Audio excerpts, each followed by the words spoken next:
Me encuentro con el catedrático y escritor Mario Serino, quien hoy está presentando un libro de su autoría, que es La Cueva Encantada. Lo está haciendo aquí en la Biblioteca José María Pino Suárez ante muchísimos niños, a quienes además firmó, autografió estos libros. Un gusto era saludarte, Mario. Gabriel, muchas gracias. Me da mucho gusto igual saludarte. Gracias. ¿Qué te motivó a escribir primero este libro para niños? Bueno, mira, yo siempre he pensado que la fascinación de la lectura engrandece en nuestras vidas y que este tipo de experiencias empiezan a construirse desde la infancia. Generalmente cuando uno escribe otro tipo de textos, como en mi caso, que pues me aboco más a la escritura de ensayos o historias narrativas para adultos, me doy cuenta de que hay una deuda pendiente con los infantes, con los pequeños, porque es desde ahí donde empiezan a construirse lectores. Y la mejor manera de hacerlo es escribir en el lenguaje de los niños o para los niños. Entonces, cuando yo descubrí la importancia de que en una sociedad como la nuestra, la lectura no solamente despierte la imaginación, sino que nos haga pensar para tomar decisiones en la vida, pues había que hacerlo desde los pequeños. Entonces, escribí La Cueva Encantada primero como un esposo muy pequeño, cuando mi hija tenía 9 años de edad, porque se lo quise regalar a ella. Y cuando ella leyó la historia, hizo un dibujo. Y entonces entendí que el poder de la imaginación de historias, por muy pequeñas que fueran, podría hacer cambiar la vida de la gente. Entonces, con el paso del tiempo, fui ampliando la historia hasta convertirla en un texto posible de ser publicado. Y tuve la oportunidad de encontrarme con Eleazar Valencia, un extraordinario artista plástico de Tamanqué de las Sabanas, a quien le di a leer la historia. Él tiene, de hecho, un taller de pintura con niños allá en su comunidad. Y cuando le dije, mira, llévaselo a los niños, platícales la historia y a ver qué les parece.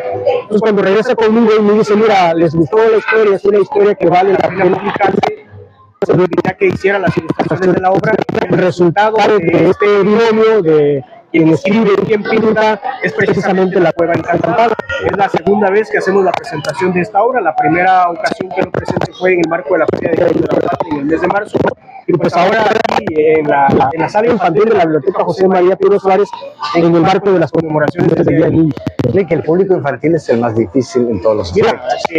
La verdad, los niños estuvieron bastante entusiasmados. Creo que el hecho de ir con ellos, acercarse, hacerles preguntas, que los niños en su imaginación empiecen a darte respuestas que uno no espera, te dice mucho acerca de cómo podemos ir sembrando conocimiento en las mentes de los pequeños para que vayan creciendo y que la lectura sea parte de sus vidas por siempre. ¿No? Sea una reflexión, porque me dio gusto también que estuvieran sus papás y sus mamás aquí presentes y les decía yo a ellos, no los dejen de solos. Los padres en buena medida son los primeros mediadores de la lectura. Cuando un niño va leyendo una historia y encuentra palabras desconocidas, más que buscarlas, el mismo vocabulario que la obra trae al final, debería resolver la duda del padre, la madre, y empezar a contarles también a ellos las historias cuando los niños todavía no saben leer, y cuando ya lo hacen, pues irlos acompañando para hacerles preguntas acerca de cómo ellos incluso podrían cambiar la historia o cómo podrían darle un sentido distinto al que le dio el autor de manera inicial. Claro. Ahora, cuéntanos de qué se trata La Cueva Encantada. Bueno, La Cueva Encantada es un espacio misterioso que un niño llamado Fermín encuentra todos los días cuando va de regreso a casa después de la escuela. Empieza a llegar tarde y la madre se preocupa porque el niño empieza a comportarse un poco extraño, empieza a hablar con palabras que la madre no comprende, empieza a platicar cosas que la madre no entiende, echa a volar su imaginación. Entonces la madre, preocupada por este comportamiento un poco extraño, empieza a preguntarle al niño cuál es la razón de sus llegadas tardías. Pues se supone que lo hagan para una serie de espíritus extraños y la madre toma al niño y lo lleva con un cura, el cura del pueblo, para tratar de desenmarañar todo el secreto que hay en el comportamiento de Fermín. Cuando el cura le empieza a preguntar al niño qué es lo que ocurre, pues el niño dice que hay unas señoras en esa cueva que les entregan sus almas para que echen a volar su imaginación. Y el cura, con el paso del tiempo, la conversación con Fermín, pues descubre el verdadero secreto que encierra la cueva. Evidentemente es una obra que, como dice la reseña que aparece en la Cuarta de Forros, es un texto de amor a la lectura, porque no se menciona en ningún momento a lo largo de la historia que la cueva finalmente termina siendo una maravillosa biblioteca en la que el niño empieza a leer y a transformar su vida. Entonces, en medio de toda la historia y de la narrativa que va envolviendo las imágenes que la acompañan, pues el libro va descubriendo por sí mismo, que al final llega a, pues, a puntualizar que aquella prueba de la que se viene hablando desde el inicio de la historia termina siendo una biblioteca en que las almas que las señoras entregan en manos a los niños no son otra cosa más que maravillosos libros, ¿sí? En medio de alegorías, y es para hacer pensar, reflexionar, y obviamente cada niño le va a dar su propio contexto, va a encontrarle su propio sentido, y creo que los padres también. Por supuesto, no es lo mismo la visión de un niño dentro de la inocencia, de la imaginación, a los padres, ¿no? Que pueden dar también otro sentido. Sí, de hecho, el libro, si bien es cierto, está hecho para niños mayores de 8 años, los pequeños pueden descubrir también cosas interesantes con el acompañamiento de los padres. Pero no es un libro solamente para niños, también es un libro para adultos, porque al final de cuentas, detrás de cada historia siempre hay cosas interesantes que hallar, pensamientos filosóficos que encontrar.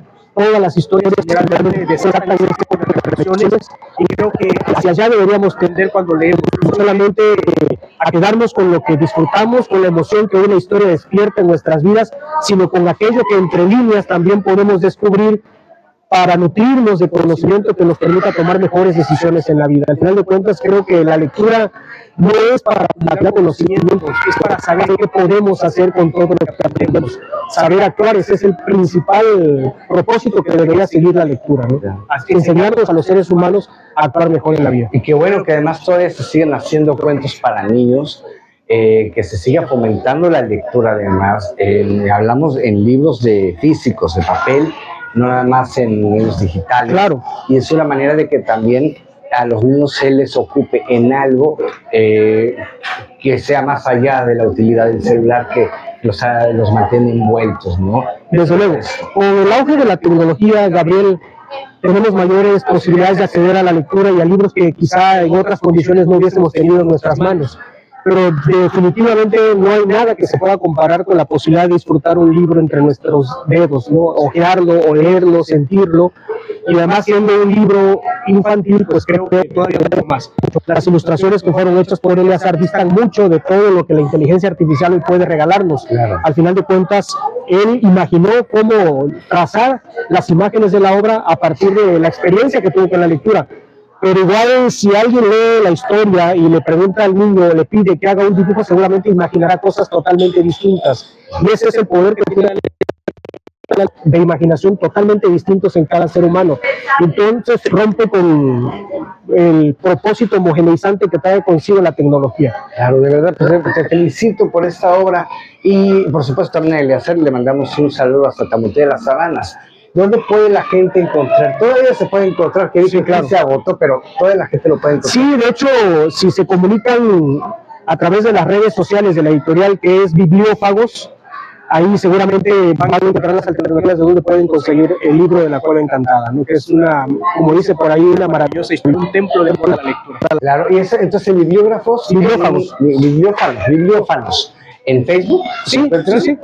Ahí vienen teléfonos, direcciones donde se pueden comunicar para poder hacerse de una obra que verdaderamente creo que para los pequeños y para los grandes es un deleite. Siempre será un deleite leer, y sobre todo cuando lo hacemos en familia o cuando hacemos la lectura, un encuentro entre nosotros los seres humanos. Y fomenten otra vez, por favor, padres y abuelos, la lectura antes de dormir, que era algo tradicional de las familias, Claro. que ya no se hace. Exactamente. Entonces, de verdad, felicidades, Mario. Y ya sabes dónde encontrar el libro, es La Cueva Encantada de Mario Serino.